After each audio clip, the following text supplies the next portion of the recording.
Since January, more than 1,000 homemade weapons have been seized from inside of state prison walls. So how many are still out there? Well, tonight, the Crime and Justice team uncovers new high-tech metal detectors that can find those hidden weapons. But Steve Levine finds out that the inmates themselves are being bumped from the line. Toothbrushes, scotch tape, and styrofoam cups. Common household goods. But inside prison walls, inmates can turn those products into dangerous weapons. They sit in the prison and they think of ways to use whatever they can. Any moment, a situation could erupt that could be out of control at the blink of an eye. Since January, more than 1,400 weapons have been seized from Maryland state prisons. Metal broken off of kitchen equipment, vents, typewriters, baking racks, light fixtures, and bunk drawers are apparently being sharpened down by inmates and used as weapons. Weapons used to kill. Since May, 3 inmates have been stabbed to death. Last month, 42-year-old corrections officer David McGinn of Baltimore was allegedly murdered by 2 House of Corrections inmates in Jessup. Prisoners are said to have escaped from their cells at the maximum security prison and stabbed McGinn in the back and neck. He is the second corrections officer to be killed in the line of duty this year. And in March, 2 corrections officers were stabbed by an inmate inside the Maryland House of Correction. While the majority of homemade knives are made from scraps found behind bars, many deadly shanks are being smuggled in from the outside.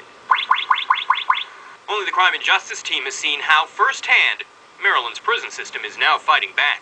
Late last year, several Maryland correctional facilities started to use these state-of-the-art computerized metal detectors.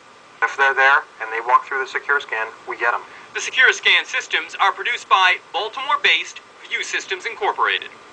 It will pick up razor blades, cell phone, ferrous metals, your knives, your guns, your batteries, your shanks. While most metal detectors will only warn you where you find a banned item, this scanner will actually show you where you can find the smuggled weapon. This border, normally green if everything's clean, will change to an alert red. Right now, we find more knives than anything else, probably 2 to 1. The machines can also do fingerprint identification and keep a database of people who have been screened before with a swipe of a driver's license. The concealed weapon detectors are also being used in all New Jersey prisons. And while not a dangerous weapon, the machines can also zero in on cell phones, enemy number 1 when it comes to smuggled prison contraband. But if you want to stop those things from coming in from the outside, this is what you'll want to use. So is it stopping that? It is. It is stopping it. The detectors are currently in 6 Maryland prison facilities, with more planned for the rest of the system. Upgrades, one corrections officer union leader says, are long overdue. It's supposed to be a whole lot better than the scanners that they have at the present time. While these units are finding more and more weapons attempting to be smuggled into prisons, corrections officers question why inmates are not required to walk through the concealed weapons while in the general prison population. It would be helpful if we had something like that in our population areas where they have to go through mass movement, like going in and out of the yard area. It would definitely help in keeping down the weapons.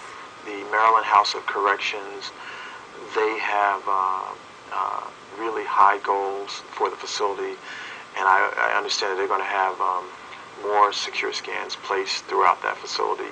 I'm just not at liberty to go any further into what they plan to do. State prison officials confirmed to the Crime and Justice team those plans currently do not include screening inmates using the high-tech machines. Currently, only visitors and staff must walk through the detectors. Officials do say prisoners who enter the correctional facility for the first time and those assigned to outside work detail must walk through the detectors. Inmates are also routinely checked for weapons and contraband with other security checks. While inmates currently do not top the state's list to be screened by these machines, corrections officers still hope one day to see all prisoners ordered through the high-tech weapon detection system on a regular basis. Steve Levine, Fox 45, News at 10. The state tells us right now its goal is to install the high-tech screening machines in all prisons. We've learned that 5 more prisons are scheduled to get 20 computerized scanners within the next few months.